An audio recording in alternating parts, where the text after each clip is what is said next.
August 17th, 1980. Uluru, Australia. A mother reaches into a tent to check on her 9-week-old daughter and finds the blanket empty, something already dragging it into the dark outside the campsite. She said a dingo took her baby. For the next 3 years, an entire country decided she was lying and convicted her of murdering her own daughter instead.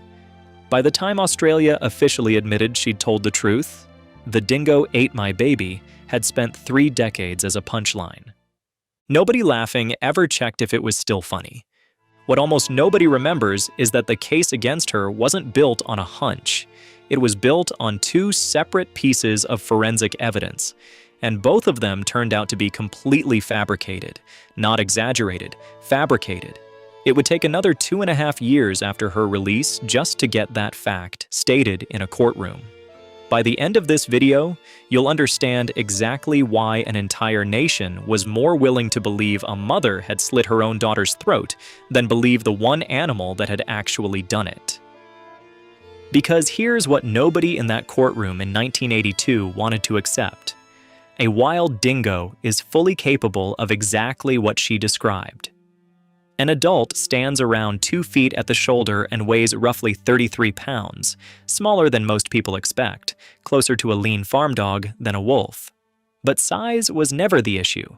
Dingoes hunt in coordinated packs of up to 10, run down kangaroos many times their own body weight by chasing them to exhaustion, and have been the apex predator of an entire continent since the mainland's last native one disappeared thousands of years ago. Something that size, moving in silence, in the dark, around an unguarded tent, was never the impossible part of her story. The impossible part, to Australia in 1980, was believing it at all. The first was blood.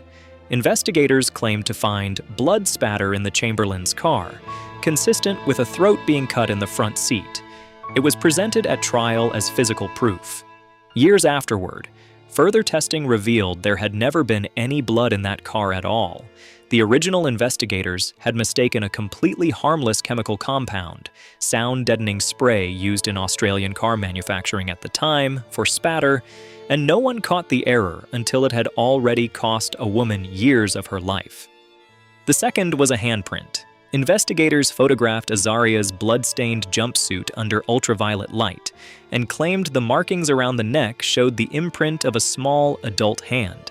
Evidence, prosecutors argued, that someone had held the fabric taut while cutting the child's throat.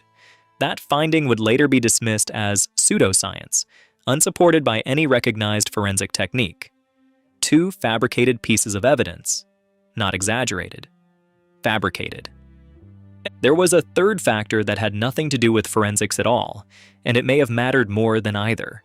The Chamberlains were Seventh-day Adventists, a denomination rare enough in Australia at the time that rumors spread the family belonged to some kind of religious cult. Conspiracy theorists seized on Azaria's name itself, claiming it meant sacrifice in the wilderness. Proof, they said, of a ritual motive. It doesn't. It means God helped. The theory was invented from nothing, and it spread anyway. Polling at the time found that roughly 7 in 10 Australians believed Lindy Chamberlain was guilty. Lindy herself described the trap she was in years later. If she smiled in public, she was accused of not grieving properly. If she cried, she was accused of performing for the cameras. There was no version of a mother's grief the country was willing to accept from her. She was visibly pregnant with her 4th child throughout the trial. That daughter, Kalia, was born behind prison walls in November of 1982, while Lindy was weeks into a life sentence for a crime that hadn't happened the way anyone in that courtroom believed. When compensation finally came in 1992, roughly 1.3 million Australian dollars, along with legal costs and reimbursement for a car police had seized and destroyed as evidence. It arrived a decade too late to give her back any of the years or the early life of the daughter she'd missed while incarcerated for the death of the daughter she'd lost. In January of 1986, 6 years after Azaria disappeared, a British tourist named David Brett was hiking near Uluru when he fell to his death. It took a week to find his body. When search teams finally did, they also found something else nearby. A small white jacket, half buried, weathered but intact. Testing confirmed it was the matinee jacket Azaria had been wearing the night she vanished, found close to a dingo den, exactly where her mother had always said it would eventually turn up. Lindy Chamberlain was released from prison within days. She and Michael were formally exonerated by 1988. It would take until June of 2012, 32 years after that night at Uluru, for a coroner to finally issue a death certificate stating the true cause. A wild dingo had taken her daughter, just as she had said from the very first hour. By then, the damage had a permanent shape. The 1988 film, based on her story, starring Meryl Streep in a performance that earned her an Academy Award nomination, gave the world the line, "The dingoes got my baby," and that single sentence went on to outlive the tragedy it came from. It turned up as a punchline on Seinfeld, The Simpsons, Family Guy, Frasier, Buffy the Vampire Slayer, Supernatural, Psych, Tropic Thunder, and half a dozen other shows and films across 4 decades, repeated in writers' rooms by people who, in most cases, had no idea there had ever been a real 9-week-old girl attached to it. A woman lost her daughter, spent 3 years in prison for a crime built on 2 pieces of fabricated evidence, and the culture's lasting response was to turn her worst night into a punchline recognizable enough to survive in comedy for a generation after the truth had already come out. Here's the part that should actually bother you. Every single person who ever repeated that joke was, without knowing it, repeating something completely true. In 1980, no dingo had ever been documented killing a human being. That absence of precedent is a large part of why almost nobody believed her. The attack she described had, as far as the record showed, never happened before. It has happened many times since. Between the mid-1990s and 2001, dingoes on what's now called Kagari, Fraser Island at the time, stalked humans, usually children, an estimated 400 times, and carried out at least 20 documented attacks. Researchers studying the population found human food in nearly half of all dingo scat samples tested on the island. Direct evidence that feeding, intentional or careless, was steadily eroding the animal's natural wariness. Andrew Bartram was 5 years old when 2 dingoes mauled him in 1997, the first widely reported attack of the modern era. The following year alone brought 2 more. Casey Rolls, just 13 months old, was seized and dragged roughly 5 feet across a beach before being freed, and Sarah Challens, a 25-year-old visiting from Britain, was bitten 14 separate times by an animal that would not disengage. None of the 3 died. All 3 were treated by island rangers as isolated, unfortunate incidents rather than a pattern. The same way Fraser Island's dingoes themselves were still officially classified, at the time, as fundamentally shy of humans. On April 30th, 2001, the warnings stopped being theoretical. 9-year-old Clinton Gage was camping with his family at Waddy Point on Fraser Island. The night before he died, his grandfather would later say, Clinton knelt in the family's tent and said a simple prayer, "May my sins be all forgiven. Bless the ones I love so well. Take me when I die to heaven. Happy Jesus, with you to dwell." His parents were close enough to hear it. The next day, Clinton and his 7-year-old brother Dylan were on a sandy track near their campsite when a pack of dingoes turned aggressive. The boys ran. Clinton fell. His father, Ross, reached the scene as one of the dingoes was standing over his son's body, and turned immediately to pull Dylan free of the animals attacking him. Ross carried Dylan to safety first, then went back for Clinton, and was stalked by one of the dingoes the entire way, while carrying both his injured son and his dead one. 2 dingoes, a male and a female, were shot, and later confirmed by forensic examination to be responsible. It was the first fatal dingo attack on a human since Azaria Chamberlain, 21 years earlier.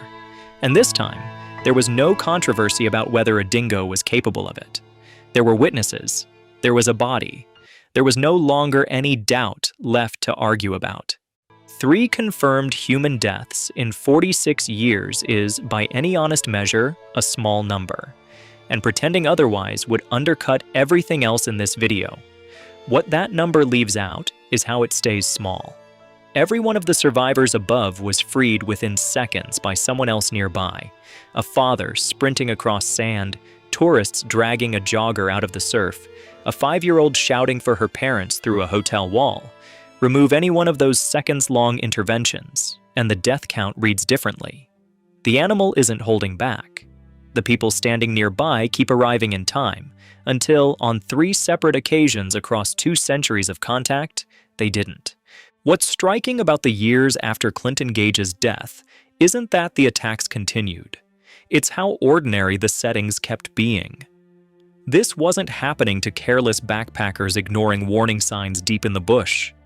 It was happening at family resorts, on marked walking tracks, in hotel rooms with locked doors. In the years after, the attacks didn't stop happening. They just kept finding new places to happen. In 2004, a 5-year-old girl staying at a resort on the same island woke her family by shouting, "Dingo! Dingo!" A dingo had entered their locked hotel room and was standing 2 feet from her 3-month-old sister on the bed. In a separate incident, a 6-year-old boy named Michael Shapansky, racing his mother up a sand dune, ran directly into a pack of 4.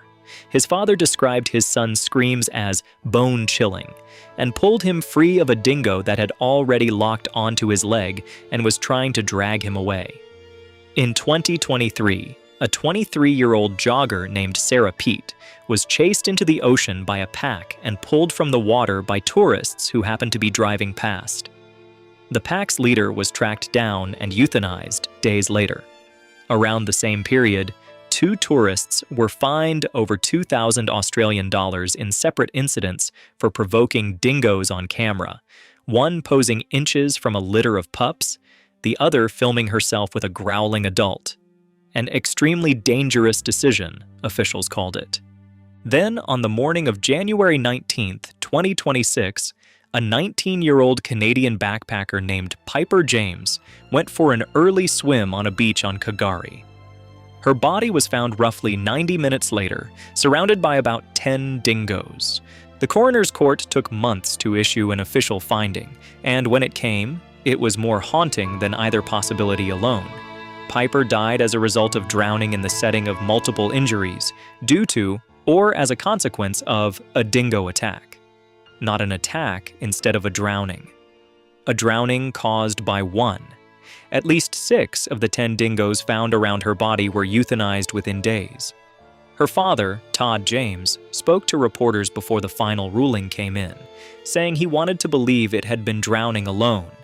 "It's horrific, but maybe a little more peaceful than the alternative," he said.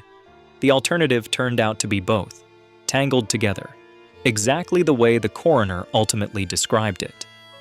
In the aftermath, Queensland officials moved to cull dingoes described as showing aggressive behavior near the site, a decision James's own father spoke out against. Piper would not want that, he told reporters. She would be devastated to be any part of that. Just over 2 months later, 3 more women were bitten on a walking track on the same island. 46 years after a mother in a tent at Uluru said a wild dog had taken her daughter. The animal she named is still proving her right, on the same handful of beaches, to a new set of families every few years. There's a mystery buried underneath all of this that has nothing to do with any single attack, and everything to do with what this animal even is. Dingoes have lived in Australia for at least 3,500 years, but they aren't native to it. No one is certain how they arrived. One theory holds that ancient seafarers from what's now Malaysia brought them across the water deliberately, perhaps as camp animals or hunting companions, and that some portion of that population escaped or was released into the bush. Another holds that they crossed on their own, over land bridges exposed during periods of low sea level, long before written history could record it, following the same migration routes early human settlers used to reach the continent in the first place. Genetic and taxonomic researchers still can't fully agree on what a dingo technically is. A wild dog, a distinct subspecies, or its own separate species entirely, neither fully wolf, fully domestic dog, nor anything else on the family tree. What's certain is what happened after they arrived. Within roughly a century, they spread across the entire continent, faster than almost any other land mammal introduction in recorded history. And by the time Australia's last native apex predator, the thylacine, went extinct in 1936, the dingo had already fully replaced it at the top of the food chain, uncontested. That position matters for more than just danger. As the continent's apex predator, dingoes keep kangaroo populations from overgrazing the landscape into collapse. Studies of areas on either side of exclusion fencing have found significantly higher kangaroo densities and correspondingly more degraded vegetation on the side where dingoes are kept out. They also outcompete invasive species, foxes, feral cats, that do far more cumulative damage to Australia's native wildlife than dingoes themselves ever have. Remove the dingo from a stretch of land, and fox and cat numbers reliably climb in its place.